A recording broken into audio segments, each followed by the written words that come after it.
que é que temos para hoje? Hello, welcome to my toilet review of Colin in Black and White. This is a TV series on Netflix that is being sold like a docu-series, um, but also as a TV drama.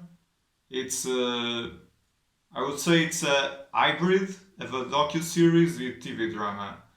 Although I don't remember seeing a disclaimer saying that this isn't just a documentary and saying that this is based on a true story. It's like it starts like a documentary, and a few minutes in, they are showing you a retelling of Colin Kaepernick's story when he was a teen, going from uh, ninth grade to finalist in high school, I think. Um, yeah, uh, I enjoy this series. It shines when it's like a TV drama, and it drags when it is a docu series. Uh, Nothing against Colin Kaepernick because I barely know about him. I just know what was on the news. Disclaimer: I'm not American, so just what I heard on the news in my country and a little bit on the internet. So I know about Colin, but I don't know much about him. That was one of the reasons, since I didn't know much about him, that I started watching the series. Although I watched the trailer and I wasn't impressed, when I watched the first episode I got kind of hooked. But as I said, like the TV drama, like it's based on his story, but I think it's a little bit fiction at parts to make it more appealing. I think it's really interesting and well done.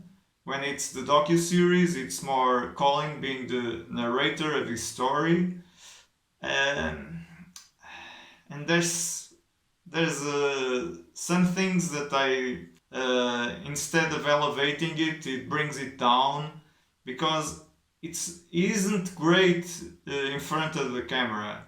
You know, like man, he's not an actor. He's not like a media guy. I think, as I said, I don't know much about him, and he doesn't feel natural. Looks like he's not super comfortable in front of the camera.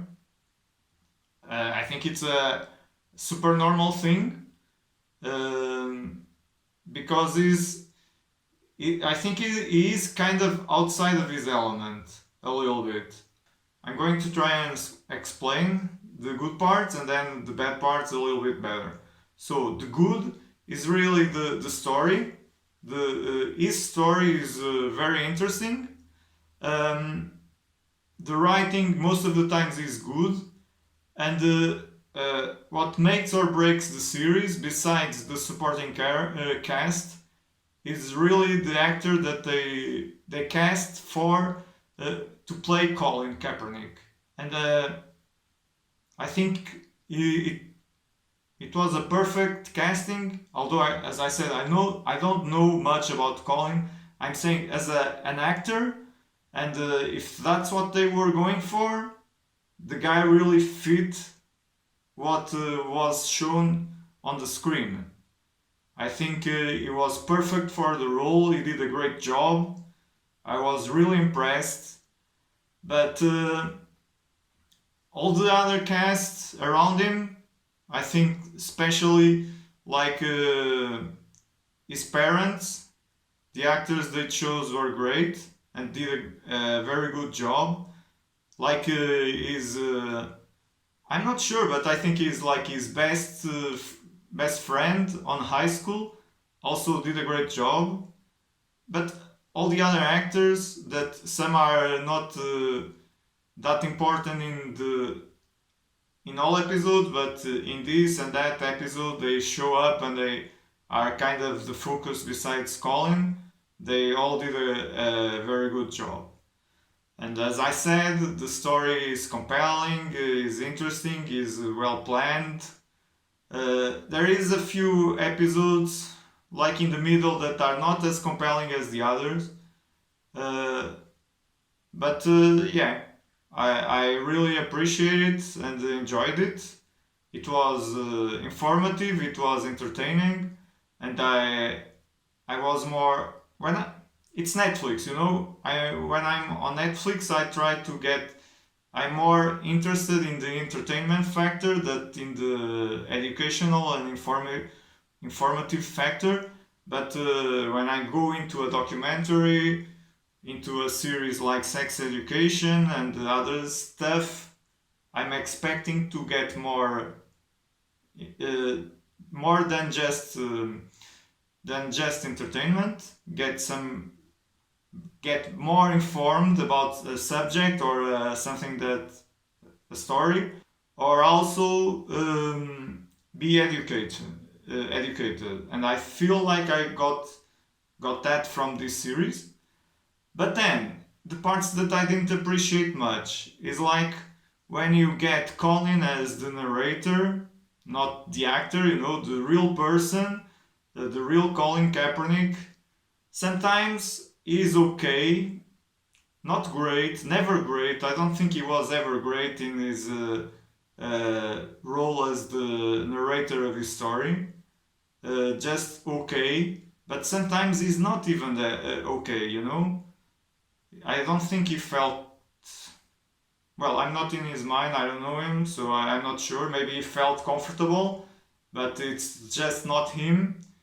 Uh, yeah, and then, please don't be offended, but that's my opinion. There are parts where they uh, beat you over the head, saying, "Look at this! Look at this! Look what happened to me! Look what's happening in America!" And I think in the part of the TV drama, they are a lot more subtle, and the subtlety sometimes completely disappears when Colin is in front of the camera and narrating. I don't know if it's like the way he wanted to tell his story or the way the producers felt was better. But honestly, looks like it was the way he wanted to tell the story. And when they got into producing, writing, and directing the TV drama, he wasn't so much in control, and the story was more interesting, more compelling, more subtle, but still passed the message. I think the message he wanted to to pass, the information he wanted to share in this series, was well done in the TV drama, and overdone in the narration documentary part of the series. That's my biggest complaint is that, but still, I think it could be better if it was streamlined, a little less like yeah. But I I I did enjoy the series.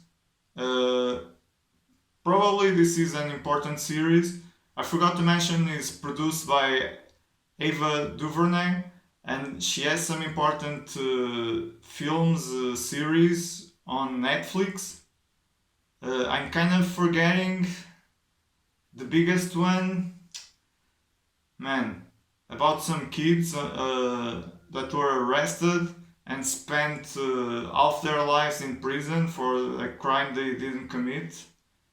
Something about Central Park in New York.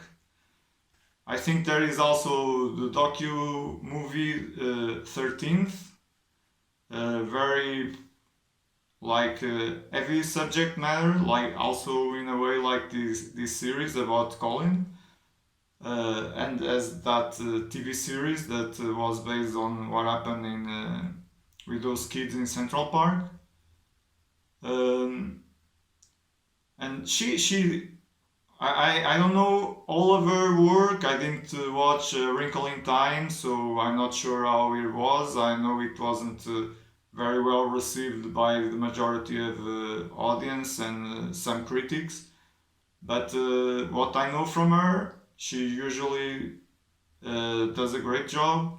She directed the first episode. She's a main producer of the series. I think this series probably was elevated with her input.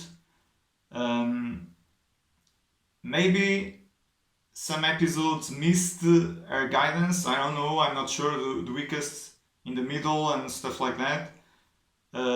Probably if she had directed all the episodes, the series would be even better. But still, uh, going by my rating, I give this series 2 poop emojis, borderline 3 poop emojis, because in the docu part it stinks from time to time. Not super stinky, but the drama part is not stinky at all most of the times. I do recommend it if you want to get, if you are uh, interested in watching Colin's story. Take it with a grain of salt because it's just his perspective, you know. And but well, whatever, it's his story, so it can be just his perspective. They are not like interviewing people, asking them, "Oh, what do you think about Colin? What do you think about what he has done in his life? What do you think about this decision when he was a kid? He wanted to play football, blah blah blah," you know. And yeah, I forgot one thing.